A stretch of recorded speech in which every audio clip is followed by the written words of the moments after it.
Welcome to Slumbertainment. Get comfortable, close your eyes, and let yourself relax. Tonight we examine the flat earth theory. Please like and subscribe for more restful content. Now, let's begin. There is something quietly remarkable about the horizon. Stand on a beach or at the edge of a wide open field and look out as far as the eye can travel. The world appears to end somewhere out there. A clean, level line where the land or sea simply stops and the sky begins. It is one of the most ordinary sights a human being can encounter, and for most of human history, it was also one of the most convincing arguments for the shape of the earth. The world looked flat, and so, for a very long time, people believed that it was. This is not a story about ignorance, it is a story about observation. About what happens when human beings look at the world around them and try to make sense of what they see. The flat earth idea did not emerge from laziness or foolishness. It emerged from the most natural thing in the world, paying attention. Long before the age of satellites, before telescopes and mathematics, before anyone had a word for cosmology, early human beings oriented themselves by what they could directly experience. The ground beneath their feet was solid and still. The sky above was a curved dome, turning slowly with the seasons. The sun rose in one direction and set in another. Rain came from above. Roots grew downward. Everything in daily life pointed to a world that was fundamentally horizontal. A flat stage upon which the drama of existence played out. The oldest written records from ancient Mesopotamia, the civilization that flourished between the Tigris and Euphrates rivers some 4,000 to 5,000 years ago, describe the Earth as a flat disk floating on a vast cosmic ocean. This was not a casual metaphor. It was a considered model of reality, built from generations of observation and religious thought. The Babylonians imagined the disk of earth enclosed within a dome of solid sky, with water both beneath the ground and above the heavens. The sun and moon were divine objects, carried or pulled across the underside of that dome in regular cycles. These ideas were not unique to Mesopotamia. Similar images of the earth appear across early cultures with remarkable consistency. In ancient Egypt, the earth was personified as a god lying flat, with the sky arching above as a goddess stretching across him. In early Hindu cosmology, the earth was a flat disk supported by elephants standing on the back of a great turtle. In the earliest layers of Chinese cosmological thought, a flat earth beneath a hemispherical sky was a foundational assumption. What is striking about these different traditions is not that they disagreed with modern science. What is striking is how similar they were to one another, and how logical they were, given what those early people had to work with. They had their eyes, they had the horizon, they had generations of accumulated observation passed down through storytelling and ritual, and every single day the world told them the same thing. The ground is flat, the sky is above, and the whole arrangement is stable and permanent. It is worth pausing here to appreciate that perspective. There is a kind of clarity in a flat earth worldview that the modern mind can easily underestimate. If the ground is flat and the sky is a dome, then the universe has an obvious structure. There is an up and a down. There is a center and an edge. The world is legible. It makes a certain kind of immediate sensory sense. The ancient Greeks would be the first to seriously challenge this picture. Not all of them, and not all at once, but gradually, over several centuries, through a process of philosophical questioning that would slowly reshape the human understanding of the cosmos. The philosopher Pythagoras, who lived in the 6th century before the Common Era, is often credited as one of the first to suggest that the Earth might be spherical. His reasoning was not based on direct evidence so much as aesthetic philosophy. He believed that the sphere was the most perfect geometric shape, and therefore the Earth, as a noble creation, ought to be spherical. This was more of an argument from beauty than from science, but it was a beginning. Aristotle, writing in the 4th century before the Common Era, went further. He offered several observations that he believed pointed toward a round Earth. During a lunar eclipse, the shadow cast by the Earth onto the Moon was always circular, and the only shape that casts a circular shadow from every angle is a sphere. He also noted that different stars become visible as one travels south, which would not be the case on a flat surface. And he pointed out that ships disappear hull first over the horizon, suggesting a curved surface rather than a flat one. These were careful, methodical observations. They did not come from instruments or mathematics alone.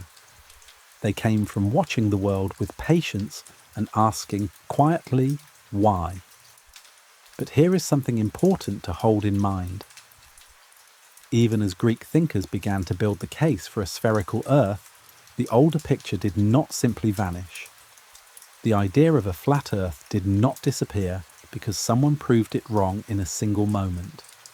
It faded slowly, unevenly, in some places faster than others, and in some places it never faded at all. The history of the flat Earth is not a single event. It is a long, unfolding story about how human beings construct their understanding of the world, about which evidence we trust, which authorities we believe, and how deeply our immediate sensory experience shapes what we are willing to accept as true. The horizon still looks flat. It looked flat to the Babylonians, and it looks flat today. The difference between then and now is not the view. It is everything we have learned to see beyond the view. That difference, the space between what we see and what is actually there, is where this story lives, and it is a much larger space than it might first appear. There is a town in southern Egypt called Aswan. Today it is known for its dam, its slow river, and its warm, dry air. But 2,300 years ago, it was known by another name, Syene, and it played a quiet but extraordinary role in one of the most elegant experiments in the history of human thought. In the summer of around 240 years before the Common Era, a Greek scholar named Eratosthenes was working in the Great Library of Alexandria on the northern coast of Egypt. Eratosthenes was a man of wide and restless curiosity. He had written on geography, mathematics, poetry, and the measurement of time. But it was a single, seemingly small observation that would bring him a kind of immortality. He had learned, through correspondence or through documents held in the library, that in the city of Syene, on a particular day each year, the summer solstice, the sun at noon would shine directly down into a deep well, illuminating the water at the bottom without casting any shadow on the walls. The sun, in other words, was directly overhead at that moment, perfectly vertical. Eratosthenes noticed that this was not true in Alexandria, where he lived and worked. In Alexandria, on the same day at the same hour, a vertical stick planted in the ground still cast a small but measurable shadow. The sun was not directly overhead. It was slightly to the south. On a flat Earth, this should not happen.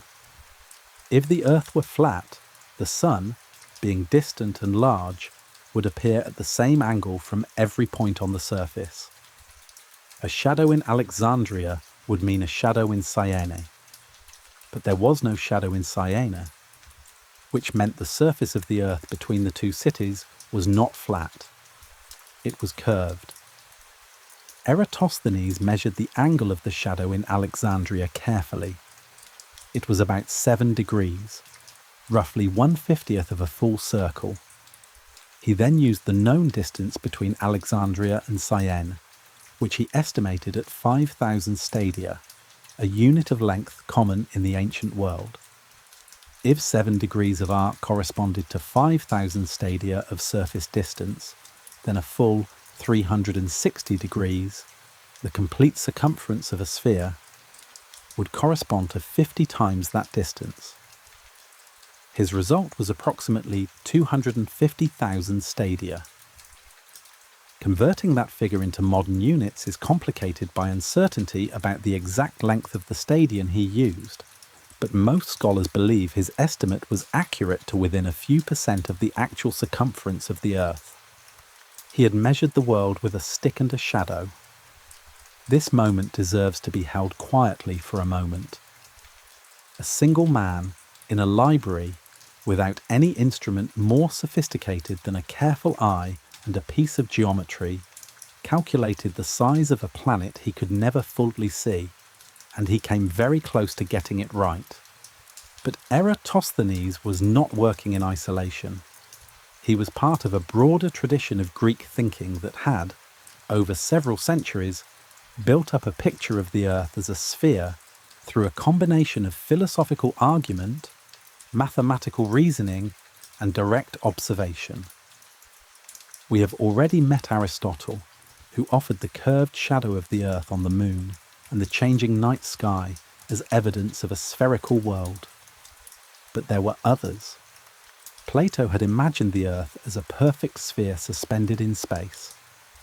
The astronomer Aristarchus, a contemporary of Eratosthenes, had gone even further, proposing that the Earth moved around the Sun rather than the other way around. His heliocentric model would not find wide acceptance for nearly 2,000 years, but the fact that it was proposed at all speaks to the ambition and openness of Greek scientific thought at its best. By the 3rd and 2nd centuries before the Common Era, the educated Greek world had largely accepted that the Earth was a sphere. This was not a fringe opinion or a revolutionary claim. It was a working consensus among thinkers, astronomers, and geographers, a foundation upon which further knowledge could be built. Yet here is a subtlety worth noting. Knowing that the Earth is a sphere and being able to feel that truth in everyday life are two very different things. The Greek scholars who accepted the spherical Earth were working with abstractions, with geometry, with shadow angles, with the positions of stars. The ordinary person, walking through a market in Alexandria or tending a field outside Athens, still experienced the ground as flat, the horizon as a straight line, and the sky as an enormous dome overhead. The spherical Earth was a discovery of reason, not of the senses, and throughout human history, discoveries of reason have always had to struggle against the quiet, persistent testimony of the senses. This tension between what we can calculate and what we can feel would shape the story of the flat Earth for centuries to come. The Greeks gave the educated world a round Earth, but they could not give the world the experience of a round Earth. That experience would not come until the 20th century, when human beings finally left the surface of the planet and looked back at it from space. After the height of Greek intellectual culture, the Roman world absorbed much of what the Greeks had built. Roman scholars like Pliny the Elder and the geographer Strabo both accepted and wrote about a spherical Earth. The astronomer Claudius Ptolemy, working in Alexandria in the 2nd century of the Common Era, built an enormously influential model of the cosmos in which the spherical Earth sat at the centre, with the sun, moon and planets moving around it in a series of elaborate circular paths. Ptolemy's model was wrong in important ways. The Earth is not the centre of the solar system, but it was internally consistent and mathematically sophisticated, and it would guide astronomical thinking for over 1,000 years. It was also built entirely on the assumption of a spherical Earth, and so by the time the Roman Empire began its long decline in the 3rd and 4th centuries of the Common Era, the spherical Earth was not a new or contested idea among educated people. It was old, well-established and geometrically demonstrated. What came next, however, would complicate the picture in ways that are still widely misunderstood.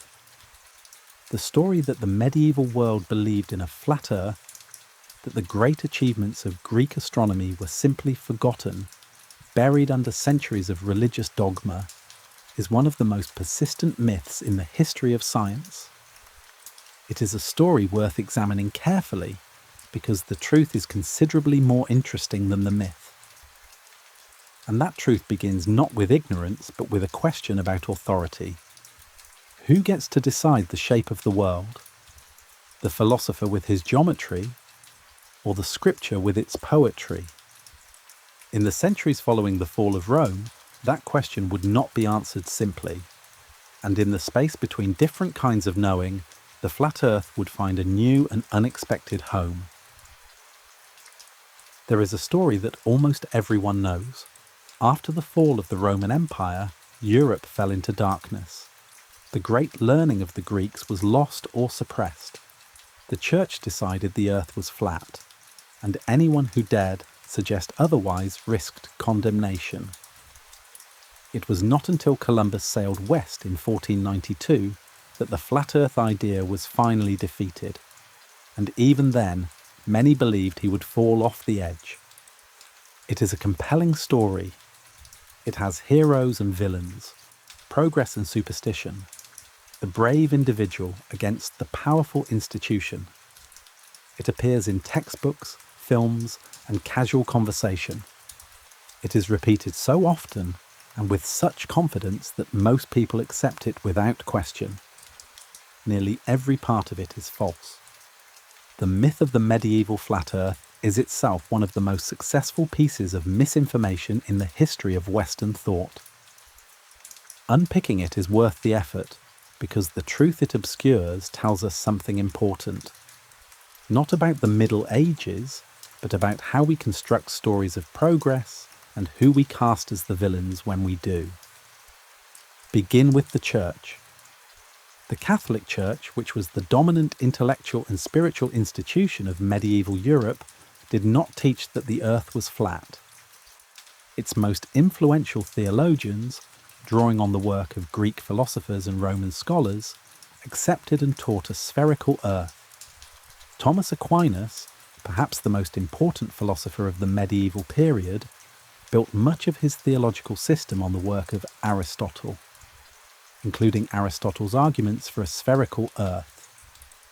Albertus Magnus, Roger Bacon, John of Sacrobosco, these were churchmen and scholars who wrote clearly and knowledgeably about the earth as a globe. Dante Alighieri, writing his great poem The Divine Comedy in the early 14th century, described a spherical earth at the centre of the cosmos as a matter of simple fact. His cosmology was wrong in the same way Ptolemy's was wrong. The earth is not the centre, but it was emphatically round. Dante's universe is a nested series of spheres, with the spherical earth at the heart of them. There is no edge to fall off. There is no flat disk drifting through the void. The spherical earth was not a secret in the Middle Ages. It was taught in universities. It was assumed in astronomical calculations used to set the calendar and calculate the date of Easter. It was part of the standard curriculum for educated Europeans from at least the 12th century onward.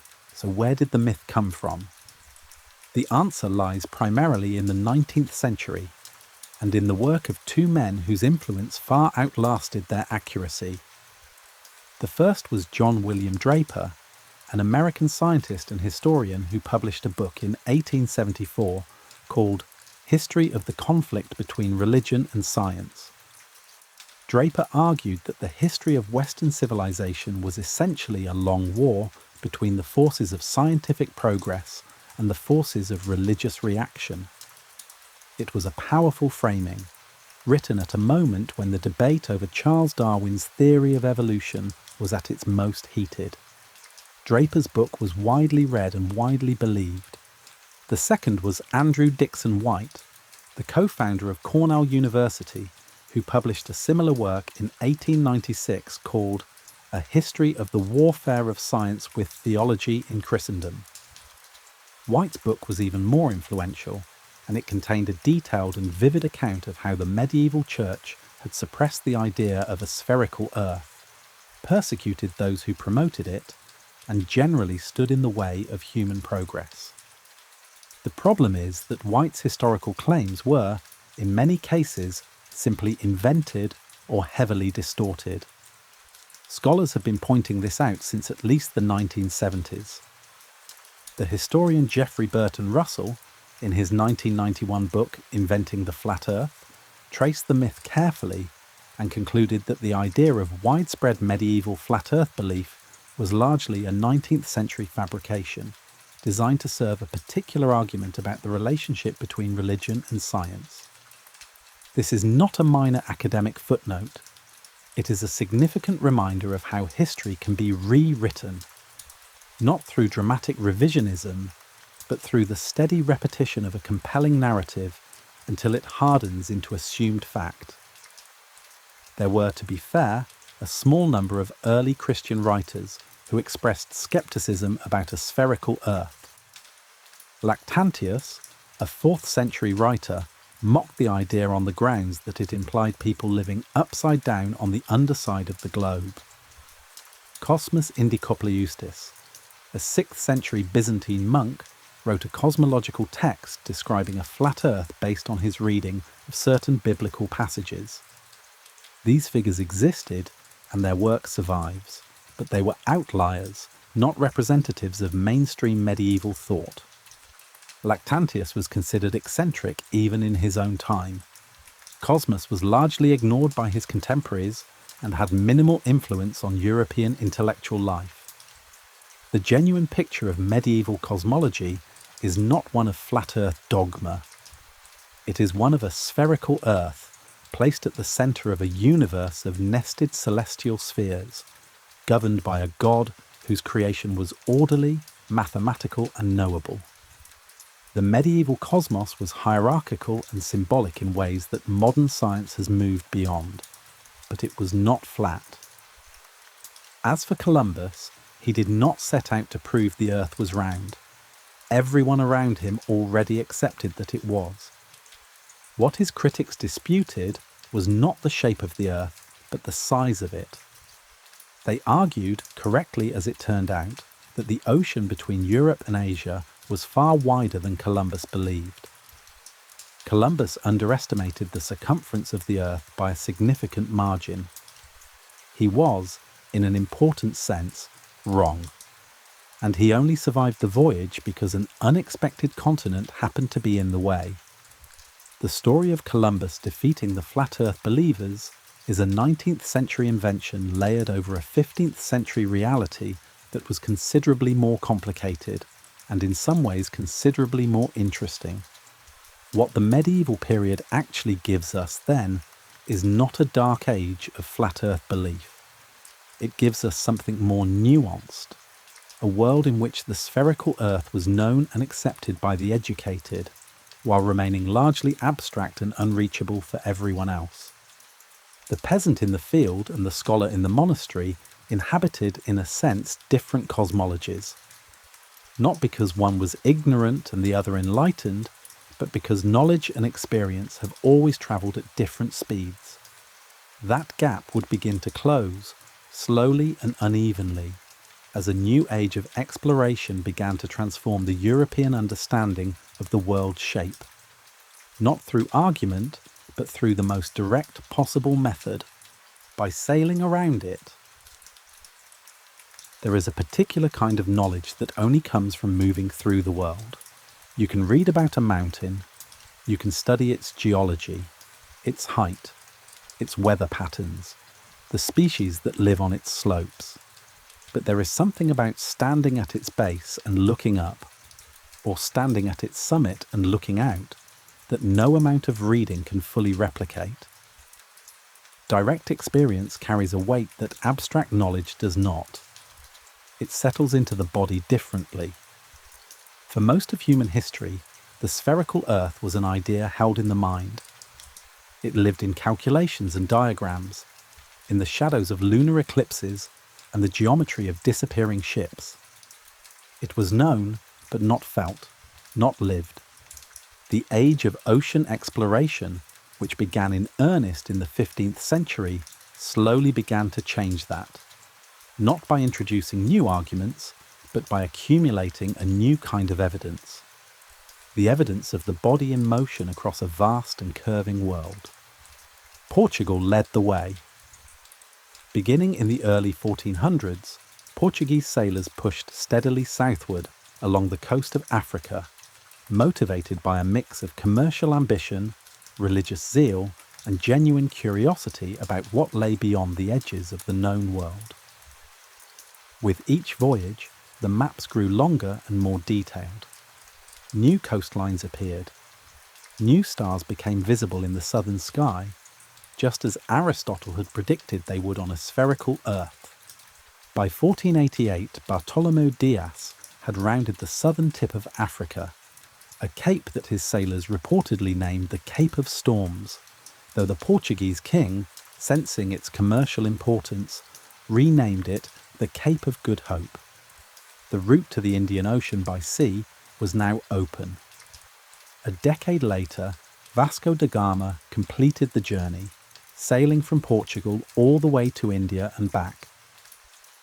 It was a voyage of more than 40,000 kilometres, and it demonstrated, in the most practical possible terms, that the ocean was navigable and the world was far larger than most Europeans had imagined.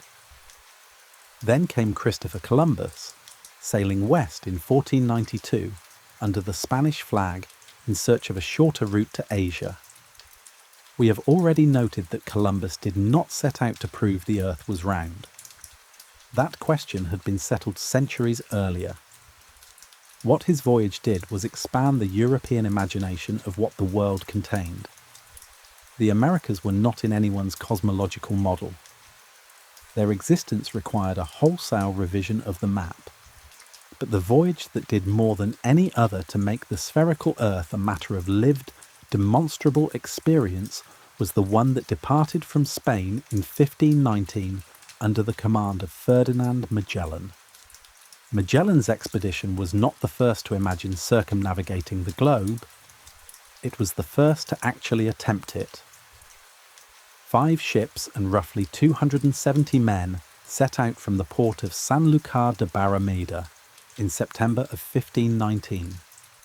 3 years later, a single ship and 18 survivors limped back into the same port.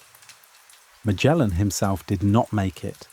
He was killed in the Philippines in April of 1521, caught in a local conflict that had nothing to do with the shape of the Earth. The expedition was completed by Juan Sebastián Elcano, one of his officers, who guided the last surviving vessel, the Victoria, across the Indian Ocean, around the Cape of Good Hope, and north along the African coast to Spain. The implications of that return were enormous. A ship had left Spain sailing west and returned to Spain from the east. It had gone around the world, not in theory, in practice. In 3 years of sailing, through storms, starvation, mutiny, and warfare, 18 men had traced the full circumference of a sphere and come back to where they started. This was not an argument. It was not a philosophical position or a geometric demonstration. It was a fact, carved into the planks of a battered ship and written on the bodies of the men who had made the journey. In the decades and centuries that followed, circumnavigation became increasingly routine. Francis Drake completed a circumnavigation between 1577 and 1580. By the 17th and 18th centuries, the great exploratory voyages of James Cook and others had filled in the remaining blanks on the global map with impressive accuracy. The world was round, it was knowable, and it was being known, systematically, methodically, mile by mile. Navigation itself reinforced the spherical model at every turn. Sailors using celestial navigation, calculating their position from the angles of stars and the sun, did so using mathematics that only worked on a curved surface. The tools of their trade, from the sextant to the nautical almanac, were built on spherical geometry. If the Earth were flat, those calculations would not produce accurate results. But they did, consistently. Across centuries of voyaging, the mathematics of a spherical Earth guided ships safely across oceans and home again. And yet, quietly, persistently, something remained. Even as the educated and the seafaring world operated on the unquestioned assumption of a spherical Earth, ordinary life continued to offer no direct experience of curvature. The ground remained flat underfoot. The horizon remained a level line. The farmer and the townsperson, who had no reason to navigate by stars or calculate positions at sea, lived their lives in a world that looked exactly as flat as it always had. This is not a trivial observation. Human beings tend to trust what they can see and touch. We extend trust to abstract systems, to mathematics, to maps, to the testimony of explorers, but that trust is always, at some level, borrowed. It rests on a chain of authority that most people cannot personally verify. For centuries, that chain held firm. The spherical Earth was so thoroughly embedded in science, navigation, religion, and education that almost no one in the Western world questioned it. It was simply background, a foundational assumption so stable it barely needed stating. But background assumptions are not permanent. They can be disturbed. And in the 19th century, in the crowded and rapidly changing landscape of industrializing Britain, a self-educated man with a talent for argument and a deep suspicion of authority would look at that stable background and begin to pull at its threads. The world, he would insist, was not what they were telling you. It was flat, and he was going to prove it. Samuel Burley Rowbottom was born in England in 1816, at a moment when the industrial world was still finding its shape. He grew up in a country being remade at speed, by factories and railways, by the movement of people from countryside to city, by new ideas about politics and religion, and the right of ordinary men and women to think for themselves. It was an age of pamphlets and public lecturers, of self-education societies and working-class debate clubs. Knowledge, which had for centuries been the property of universities and the church, was becoming something that anyone with sufficient curiosity and determination might pursue. Rowbottom pursued it. By his 20s, he had developed strong opinions about medicine, social reform, and, most persistently, the shape of the Earth. He adopted a pen name, Parallax. It was a word borrowed from astronomy, referring to the apparent shift in position of an object when viewed from different locations. Whether Rowbottom chose it for its scientific flavour, its suggestion of alternative perspective, or simply because it sounded authoritative, it served its purpose. Under that name, he would spend decades arguing, debating, and publishing his conviction that the Earth was not a sphere, but a flat disk, centred on the North Pole and bounded at its edges by a great wall of ice. His method was, on the surface, empirical. He called his approach zetetic astronomy, the word zetetic coming from the Greek for one who seeks or one who investigates. The implication was clear. Where conventional astronomy asked its followers to trust authority and abstract calculation, zetetic astronomy trusted only direct observation. See for yourself. Measure for yourself. Believe only what your own eyes can confirm. In 1838, Rowbottom conducted what would become his most famous experiment. He travelled to the Old Bedford Canal in Norfolk, England, a stretch of water that runs almost perfectly straight for a distance of about 10 kilometres, with very little current and no significant bends. These qualities made it, in his estimation, an ideal test site. The experiment was straightforward. He waded into the water at one end of the canal and held a telescope just above the surface. Several kilometres away, a small boat with a flag flew slowly down the canal. On a curved earth, the boat should gradually disappear below the horizon as it moved away. On a flat Earth, it should remain visible at the same height throughout. Rowbottom reported that the boat and its flag remained clearly visible throughout its journey. The surface of the canal, he concluded, was flat, and if the canal was flat, then the earth beneath it was flat too. He published his findings in a pamphlet, then expanded that pamphlet over the following decades into a full-length book, eventually titled Zetetic Astronomy, Earth Not a Globe. It went through multiple editions, growing longer and more elaborate with each revision. By the time of its final form in 1881, it ran to nearly 400 pages. The book was dense with observation, argument, and what appeared to be evidence. Rowbottom addressed the standard proofs of a spherical Earth one by one: the lunar eclipse, the disappearing ships, the changing stars, the calculations of Eratosthenes, and offered counter-arguments for each. Some of his counter-arguments were merely rhetorical. Others engaged seriously with the geometry involved, even if his conclusions were ultimately incorrect.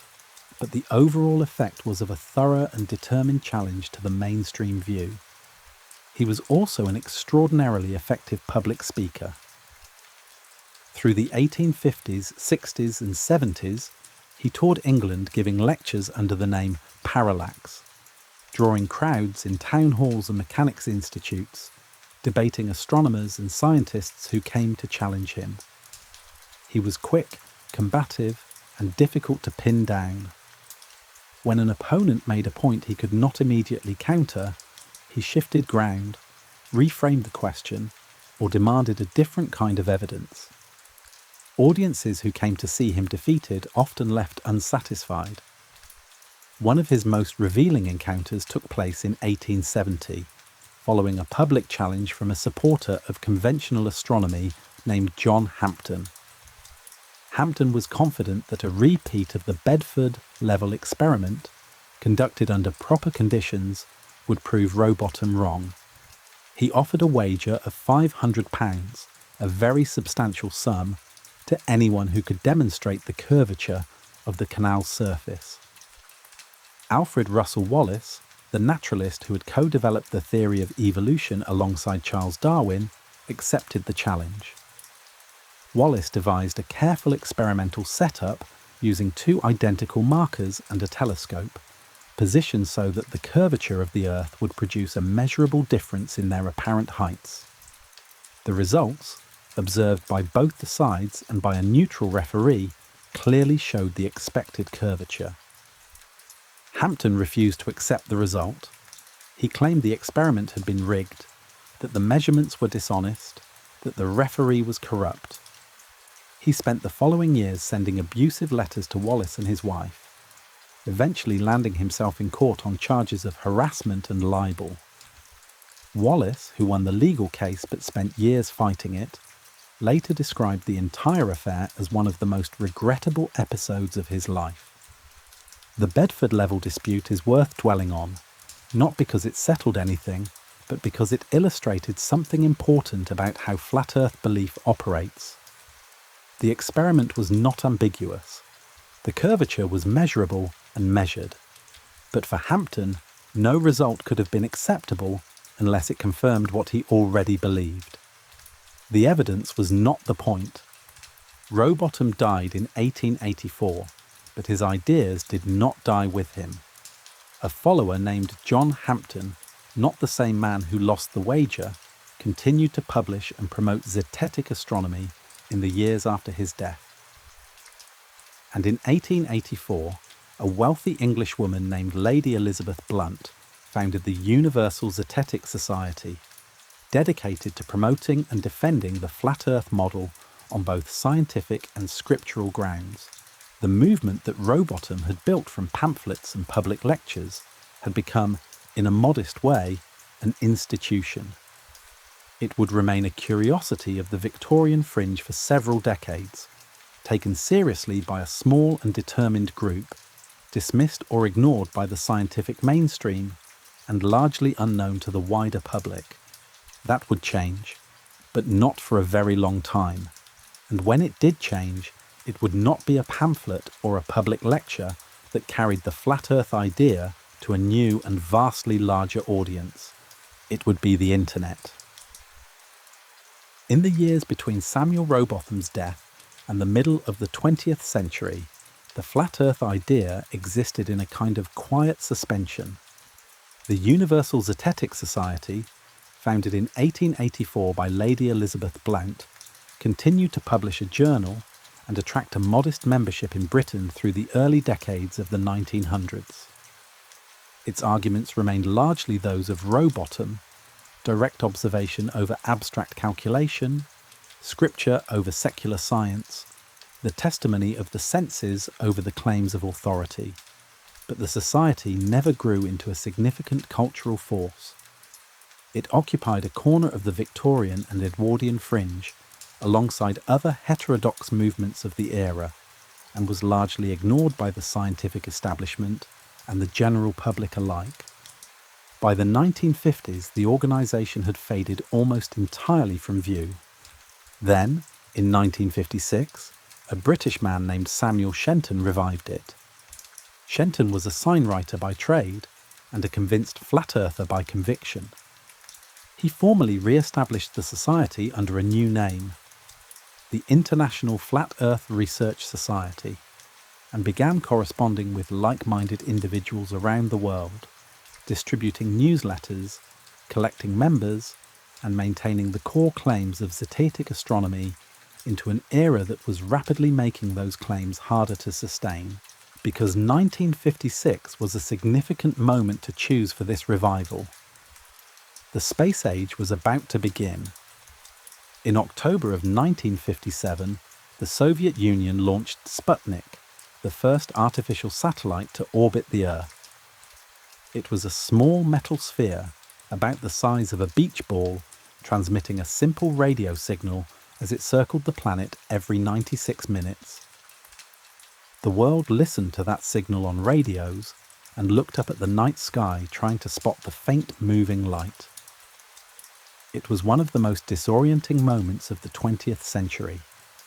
The moment when outer space became, for the first time, a place that human technology had actually reached. Shenton's response to Sputnik was characteristic of the flat Earth tradition he had inherited. He did not accept that a satellite was orbiting a spherical Earth. He reinterpreted the evidence. In his model, a satellite could circle above a flat disk just as plausibly as above a sphere. The orbit in his framing was not evidence of a globe. It was simply a circular path above a circular plane. This kind of interpretive flexibility, the ability to absorb new evidence by reframing rather than revising, would become one of the defining features of modern flat Earth thought. No single piece of evidence, however dramatic, is automatically decisive. Every observation can, with sufficient creativity, be made consistent with a flat Earth model. The question is always whether the reframing is more plausible than the mainstream explanation, and for committed flat earthers, it consistently is. The Apollo missions of the late 1960s posed the most direct challenge the flat Earth movement had ever faced. In July of 1969, 2 human beings walked on the surface of the Moon, and the entire world watched. From the Moon, Earth was photographed as a sphere, a blue and white globe hanging in the darkness of space. That image became one of the most widely reproduced photographs in history. It was, for most people, the final and definitive confirmation of what had been known since Eratosthenes. For Shenton, it was a fabrication. He maintained that the moon landings were staged, that the photographs were faked, and that the entire Apollo program was a deception designed to reinforce the spherical Earth model. He was not the only person making this claim in 1969, and he would not be the last. The moon landing conspiracy theory and the flat Earth theory have remained closely intertwined ever since. sharing both a suspicion of government and a willingness to regard official imagery as manufactured evidence. Shenton died in 1971. Leadership of the society passed to an American named Charles K. Johnson, who ran it from his home in the Mojave Desert in California. Under Johnson, the society found a modest but genuine audience, primarily in the United States. At its peak in the 1980s, membership reportedly reached several thousand. Small by any conventional measure, but remarkable for an organisation promoting a view that the entire scientific establishment considered not merely wrong, but obviously wrong. Johnson was a compelling and colourful figure. He gave interviews to journalists, corresponded extensively with members, and produced a newsletter called the Flat Earth News that mixed cosmological argument with forthright commentary on politics, religion, and what Johnson saw as the systematic dishonesty of mainstream science. He was not a quiet eccentric. He was an active and combative advocate, genuinely persuaded that he was one of a small number of people willing to face an uncomfortable truth. His flat Earth was broadly consistent with Rowbottom's model. The Earth was a disk centered on the North Pole. Antarctica was not a continent at the bottom of a sphere, but a ring of ice encircling the disk's outer edge. The sun and moon were small objects moving in circular paths above the disk, illuminating it like spotlights. The seasons and time zones were explained by the changing angle and position of that small, local sun. These ideas required rejecting not only mainstream astronomy, but also physics, navigation, aviation, and satellite communication as currently understood. Johnson was aware of this. He did not see it as a weakness in his position. He saw it as evidence of the scale of the deception he was exposing. In 1995, a fire destroyed Johnson's home, and with it the Society's archive. Decades of correspondence, publications, and membership records. Johnson died in 2001. The society he had kept alive for 30 years had no obvious successor. It seemed at that moment as if the organised flat Earth movement might simply end, a Victorian curiosity that had somehow persisted into the modern age before finally running out of momentum. But the fire in the Mojave Desert and the death of an elderly man in California turned out to be not an ending, but a pause. A brief stillness before a transformation that no one, least of all Charles Johnson, could have imagined. The tools that would carry the flat Earth idea to its largest audience in history already existed. They were sitting quietly in homes and offices around the world, connected to one another by a network that was still, in 2001, only beginning to reveal what it was capable of. There is a particular quality to the early internet that is easy to forget now. In the late 1990s and early 2000s, the web was still a place of genuine strangeness. It had not yet been shaped into the smooth, algorithmically curated experience it would later become. Pages were amateur, cluttered, often broken. Search results were unpredictable. There was no reliable way to distinguish a university research database from a conspiracy forum, a government archive from a single person typing in a bedroom. Everything existed at the same level, with the same visual authority, or lack of it. In that environment, fringe ideas found space to breathe in ways they never had before. A person with an unconventional belief no longer needed a printing press, a lecture hall, or a mailing list to reach an audience. They needed only a connection and the willingness to write. And people wrote about everything. Flat Earth content appeared online gradually through the early 2000s, scattered across forums and personal websites, largely disconnected from any organised movement. The International Flat Earth Research Society had effectively ceased to function after Charles Johnson's death in 2001. What remained was not an organisation, but an idea. and ideas on the internet do not require organizations to survive.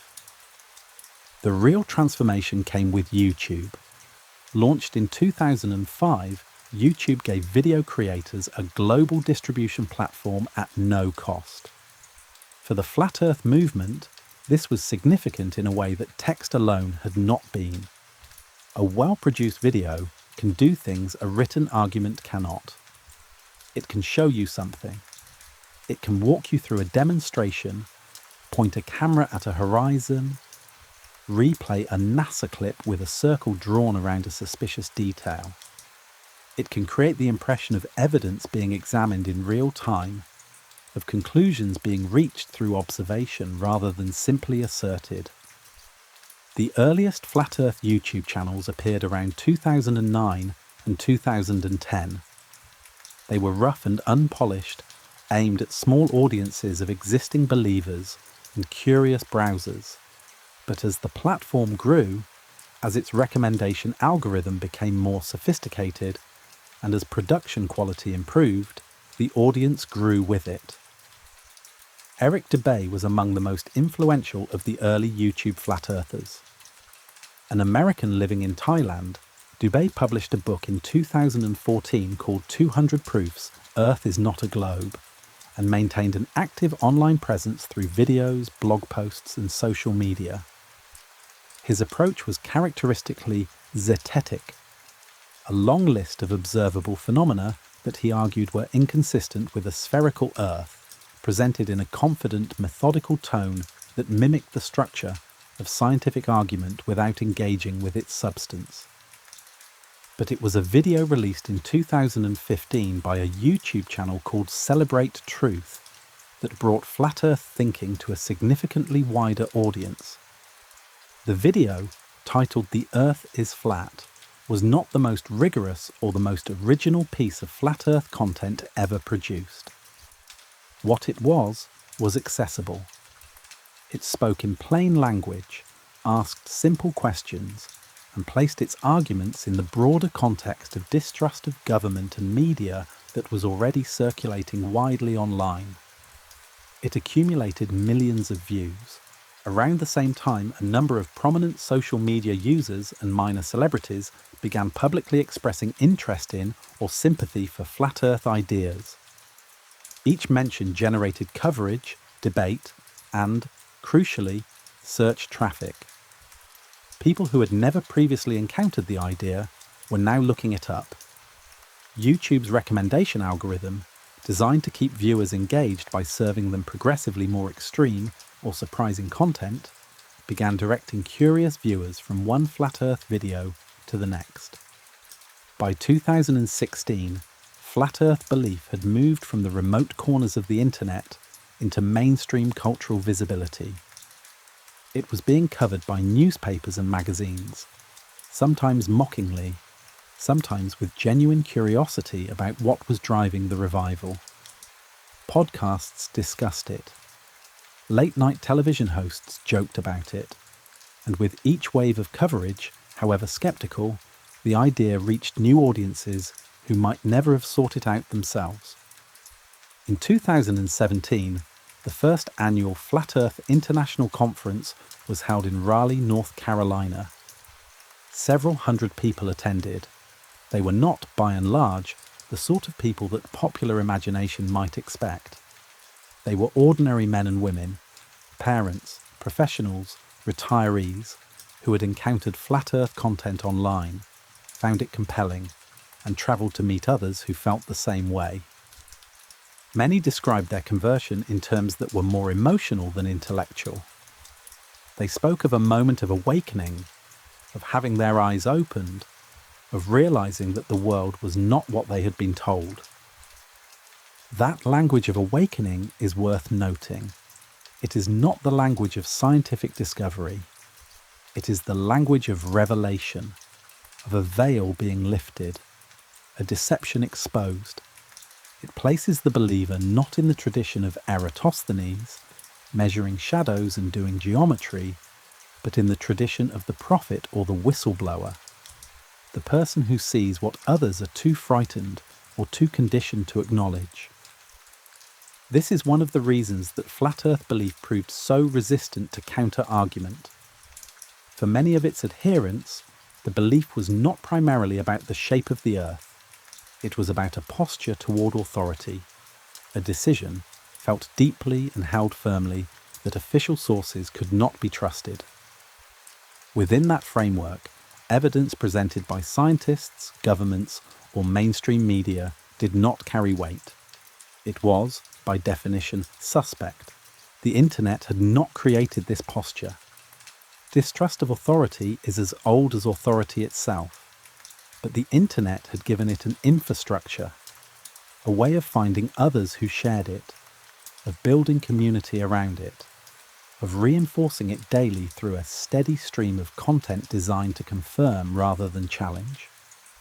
The Flat Earth revival was not, at its core, about geography. It was about epistemology, about how people decide what to believe and who they decide to believe it from. That question has no simple answer, and it is one that the Flat Earth movement, whatever its flaws of reasoning, forces into the open in ways that are genuinely worth sitting with. Who taught you the Earth was round? How do you know they were telling the truth? It would be easy, and in some ways satisfying, to dismiss flat Earth belief as simple ignorance. To say that the people who hold it have not read enough, or thought carefully enough, or been educated well enough. To locate the problem in a deficit of knowledge, of reasoning, of access to good information. To treat the belief as an error that better schooling or more reliable media could, in principle, correct. But the evidence does not support that explanation. Surveys of flat Earth communities consistently find members who are educated, employed, and by most conventional measures, intellectually functional. Many of them are well read, at least within the literature of the movement. Some have degrees in technical subjects. A number are skilled at identifying genuine weaknesses in official narratives, cases where scientists have been wrong, where governments have lied, where the media has uncritically repeated falsehoods. Their critical thinking, in certain directions, is sharper than average. What distinguishes them is not an absence of reasoning, it is the direction in which that reasoning is applied. Psychologists who study belief formation have a term for this: motivated reasoning. It describes the tendency, present to varying degrees in all human beings, to assess evidence not neutrally, but in the service of a conclusion already reached. When we want something to be true, we tend to find the arguments for it more compelling and the arguments against it more easily dismissed. When we do not want something to be true, we hold it to a higher standard of proof. This is not a character flaw unique to conspiracy theorists. It is a feature of human cognition in general. The difference between a flat earther and a mainstream scientist is not that one reasons and the other does not. It is that they begin from different prior commitments, different assumptions about who is trustworthy, what counts as evidence, and what the world is fundamentally like. For many flat earthers, the prior commitment is a deep and often emotionally rooted distrust of institutional authority. This distrust is not always irrational. Governments have demonstrably lied to their citizens. Scientific institutions have been corrupted by commercial interests. Media organizations have failed in their responsibilities to truth with dismaying regularity. A person who has been on the receiving end of institutional dishonesty, or who has simply paid close attention to history, has genuine reasons to be skeptical of official claims.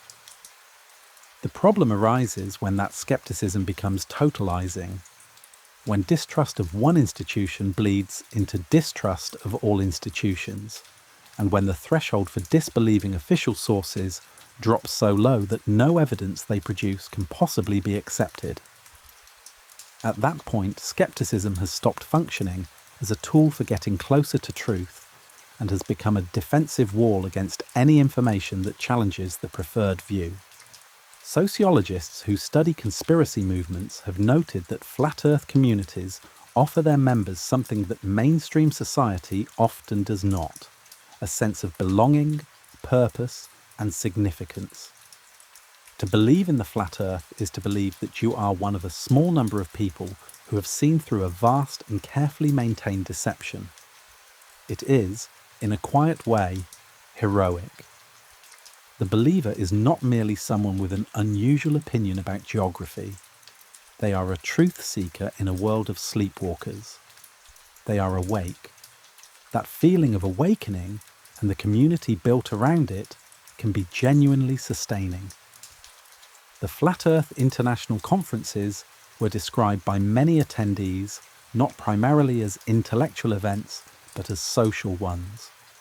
Places where people who had often felt isolated by their beliefs could find others who understood them, shared their suspicions, and reinforced their convictions. The friendships formed there and in the online communities that surrounded the movement were real. The sense of mutual recognition was real. This matters because it reveals something important about the function that the flat Earth belief serves for its adherents. For many of them, the specific claim that the Earth is a flat disk rather than a sphere is almost secondary. What the belief provides is a framework, a way of making sense of a world that feels dishonest and opaque. A community of people who share that sense. An identity organised around the courage to question. None of this makes the belief correct. The Earth is not flat, and the evidence for its spherical shape is overwhelming, consistent, and independently verifiable by anyone with the inclination and tools to check it. But understanding why people hold the belief is a different question from evaluating whether the belief is true. Both questions matter. There is a further dimension worth considering. The rise of flat Earth belief in the 2010s was not an isolated phenomenon. It coincided with a broader erosion of trust in expertise and institutions that was visible across the political and cultural landscape.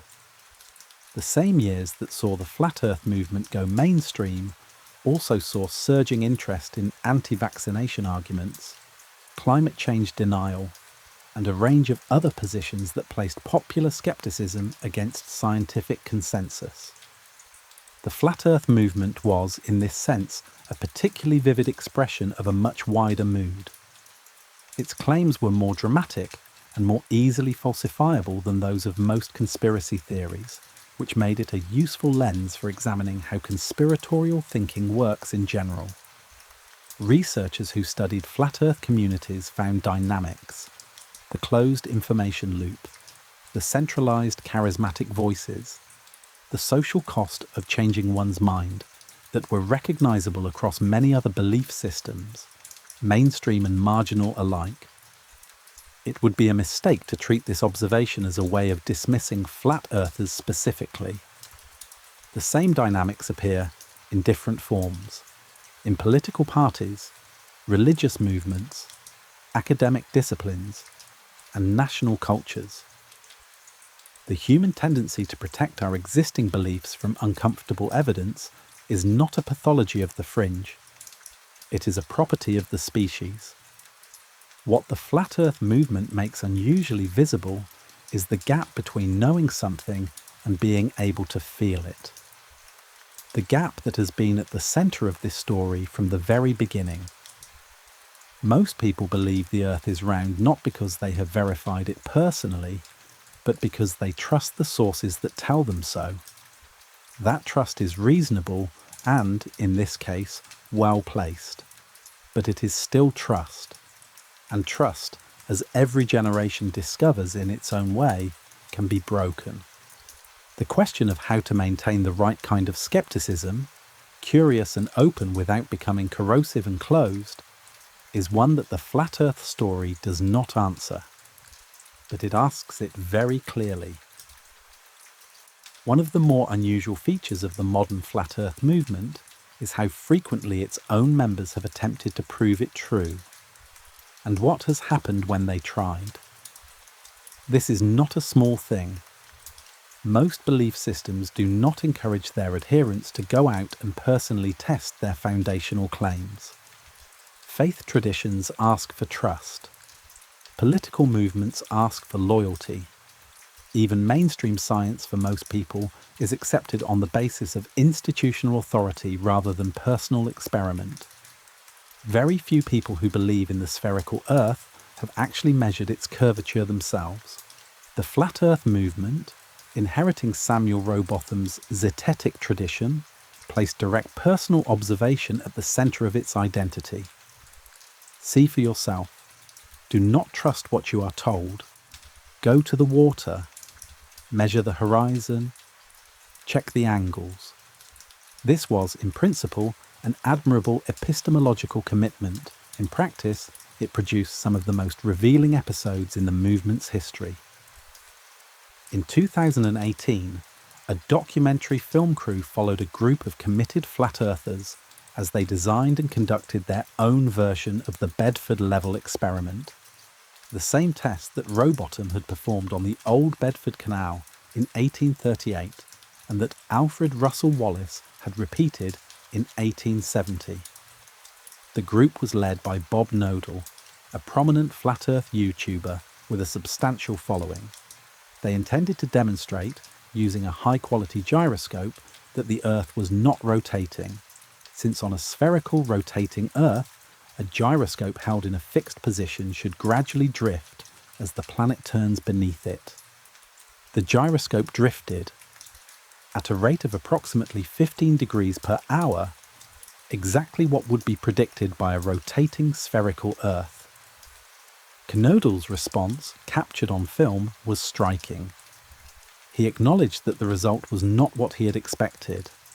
He then suggested that the drift might be caused by something he called a spiritual gyroscope effect, an unexplained force that mimicked the rotation of the Earth without the Earth actually rotating. The test, in other words, could not count as evidence against the flat Earth, because the flat Earth model could be adjusted to accommodate the result. This pattern, test, unexpected result, reframing, appeared repeatedly across flat Earth self-experimentation. A group in Argentina attempted to measure the flat Earth's edge by travelling as far south as possible and looking for the ice wall that, in the standard flat Earth model, surrounds the disk. They found no ice wall and very little that matched the geography their model predicted. Some in the group began to quietly reconsider their position. Others did not. And this divergence is itself informative. When the same evidence reaches two people who share the same prior beliefs, one updates and one does not. The difference lies not in the evidence, but in what each person is willing to risk by changing their mind. For those whose identity, community, and sense of purpose are tightly bound to the flat Earth belief, the cost of abandoning it is very high. For those whose attachment is more intellectual than social, the threshold for revision is lower. The most dramatic personal experiment in flat Earth history was conducted by a man named Mike Hughes. Hughes was an American stuntman and limousine driver who had become convinced the Earth was flat and decided to prove it in the most direct way he could imagine, by building a steam-powered rocket and launching himself high enough to see the shape of the Earth with his own eyes. He was not a trained engineer. His rockets were built from salvaged materials and assembled largely by himself and a small team of volunteers. He launched several of them between 2014 and 2020, each time surviving the flight and the landing, which, given the nature of the vehicles, was a significant achievement in itself. Hughes died in February of 2020 when a parachute failed during one of his launches. He was 64 years old. Whatever one thinks of his conclusions, there was something genuinely in the spirit of zetetic astronomy about what he attempted. He did not want to be told. He wanted to see. He was willing to risk his life for the privilege of direct observation. That commitment, however misdirected, is not entirely without honour. His flights, unfortunately, never reached high enough altitude to resolve the question he was trying to answer. The curvature of the Earth only becomes visually apparent at altitudes above approximately 10 kilometres, well beyond the reach of his rockets. But the attempt itself attracted enormous media attention, and the coverage brought fresh waves of both flat Earth believers and sceptical observers into the conversation. Around the same time, a quieter but in some ways more significant story was unfolding inside the movement itself. A number of prominent flat Earth figures, people with large YouTube followings, attendees and speakers at the annual conferences, individuals who had publicly committed to the belief, began, slowly and often painfully, to change their minds. One of the most publicly documented cases was that of Mark Sargent, one of the most influential flat Earth YouTubers of the 2010s. Sargent never fully recanted, but his later videos showed a noticeably more equivocal tone, less certainty, more open questioning, a willingness to sit with unresolved doubts that his earlier work had not permitted. Others were more direct. In interviews and online posts, a handful of former believers described the process of deconversion in terms that were strikingly similar to those used to describe leaving a religious community. The social cost was high. Friendships ended. Online communities that had been sources of warmth and belonging became hostile. The identity built around the belief did not dissolve easily, even when the belief itself had faded. What these stories reveal, more clearly than any scientific counterargument, is the deeply human texture of the Flat Earth movement. It was never really about geography. It was about trust and community, and the search for a coherent story about a confusing world. And it was, for the people living inside it, entirely real. The experiments failed. The rockets flew and came back down. The gyroscopes drifted. The ice wall never appeared. But the questions the movement raised about authority, about evidence, about how any of us comes to know the shape of the world we live in, did not disappear with the experiments. They are still turning slowly in the background of a great many conversations that have nothing to do with the Earth being flat. There is a photograph taken in December of 1972 by the crew of Apollo 17. It shows the Earth as a complete sphere, fully illuminated, hanging against the absolute darkness of space. Africa is visible at the centre, with the Antarctic ice cap at the bottom and swirling cloud formations over the Southern Ocean. It is one of the most reproduced images in the history of photography. It is sometimes called the blue marble. For most people who have ever seen it, the photograph feels like a final answer. Here is the Earth. Here is its shape. Whatever else might be uncertain or contested, this surely is settled. And yet the photograph was taken by human beings, transmitted through systems built by human institutions, released to the public by a government agency, and has been reproduced ever since through media organisations and educational systems that most people access without question. For someone who has decided that none of those sources can be trusted, the blue marble is not evidence. It is exhibit 1 in the case for deception. This is the paradox at the heart of the Flat Earth story. The more comprehensively a claim is documented, the more elaborate the conspiracy required to fake that documentation must be. And for a mind organised around distrust, the scale of a conspiracy is not evidence against it. It is evidence of the power and determination of those doing the conspiring.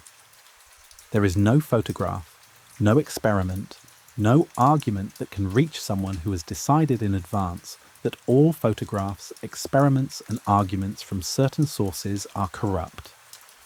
The epistemological wall is, from the inside, perfectly sealed. And yet, it is worth pausing here, in the quiet of this late hour, to notice something. The people who built that wall did not do so randomly. They built it because the world gave them reasons to. Because institutions that claimed authority have sometimes abused it. Because experts who claimed certainty have sometimes been wrong. Because governments that asked for trust have sometimes, often, betrayed it. The distrust that underlies the flat earth belief is, in its origins, a reasonable response to a world that does not always tell the truth. Where it goes wrong is not in the distrust itself, but in its application, in the decision to treat all official claims as equally suspect, all counter-narratives as equally credible, all institutional sources as interchangeable with anonymous voices online. Skepticism without discrimination is not a tool, it is a condition. The long history of the flat earth idea, from the flat disk of the Babylonians, to the zetetic astronomy of Victorian England, to the YouTube channels of the 2010s, is, at one level, a story about a specific and demonstrably false belief. The Earth is not flat. Its spherical shape has been measured, circumnavigated, photographed, and independently confirmed by every method available to human ingenuity, in every era of history in which such methods existed. On this point, there is no genuine scientific controversy. But at another level, the flat Earth story is something richer and stranger. It is a story about the limits of what any of us can personally verify, and the necessity of trust in a world too large and complex for individual observation to encompass. It is a story about how communities form around shared beliefs, and how those beliefs become identity, and how identity resists revision even when evidence calls for it. It is a story about the gap between knowing and feeling, the persistent, irreducible fact that the Earth does not feel curved, and the remarkable intellectual achievement required to understand why it does not need to. Eratosthenes never saw the Earth from space. He never circumnavigated it. He stood in a library in Alexandria, thought carefully about a shadow at the bottom of a well in a city 5,000 stadia to the south, and from that single observation constructed a measurement of extraordinary accuracy. He trusted mathematics more than his senses. He trusted geometry more than the horizon. That kind of trust, the willingness to follow reasoning somewhere the senses cannot go, is one of the most distinctively human things there is. It is what separates us from every other species that has ever looked at the horizon and taken it at face value. It is the foundation of science, of navigation, of medicine, of every technology that has ever been built on principles too small or too large for the unaided eye to see. It is also, like all forms of trust, vulnerable. It can be misplaced. It can be exploited. It can be withdrawn. The Flat Earth movement, in its modern form, represents a withdrawal. A decision by a significant number of people that the trust extended to scientific institutions, governments, and educational systems is no longer warranted.